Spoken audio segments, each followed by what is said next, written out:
Ayan, so ang ating chef. So, ayan mga kapatid, simpleng ulam namin.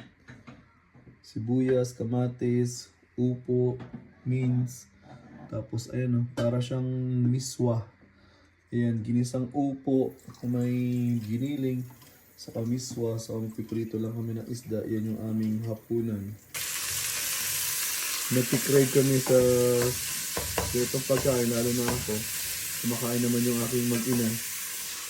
So ayan, tinimpla na rin ni Mami. Paminta, asin, saka vegetable cubes. Saka mamaya lalagyan namin ng patis pampalasa. Ayan, lalagyan na rin ni Mami yung upo. Ayan. Ayan. Lalagyan na rin ni Mami yung miswa noodles.